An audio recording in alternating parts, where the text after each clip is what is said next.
A perda de significación e trascendencia do Mercosur na axenda latinoamericana quedou en evidencia no cumio celebrado a semana pasada en Paraguai.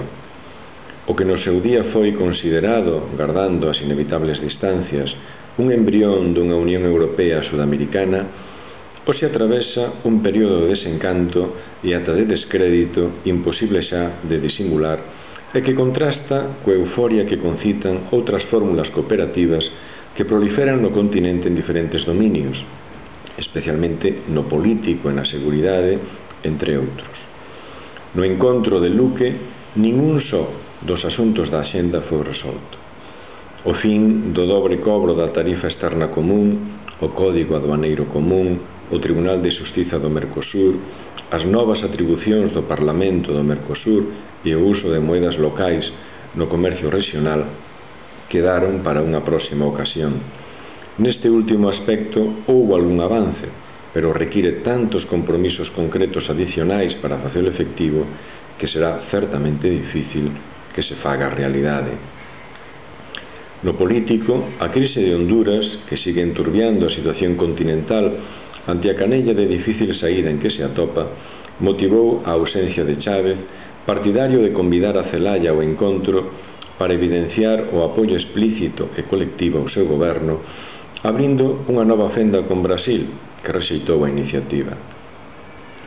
Tampouco saíron adiante as propostas arxentinas de exercer unha maior presión sobre os golpistas.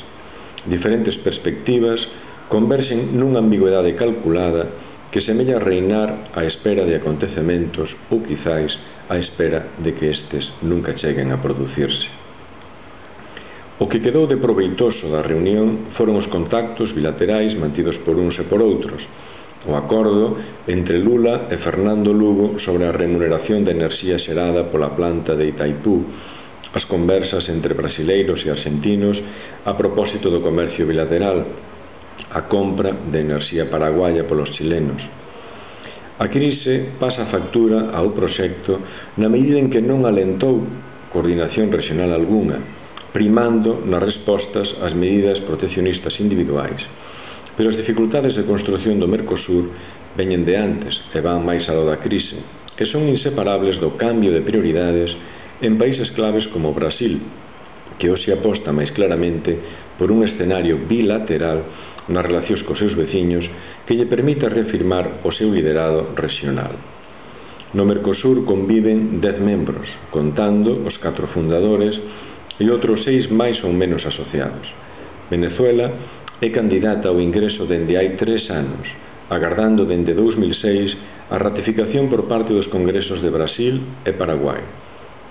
A pesar de contar con 20 anos ás súas costas, a vista da falta de avances sustanciais no económico e no político, diríase que estamos case como no primeiro día, pero privados xa da ilusión de entón.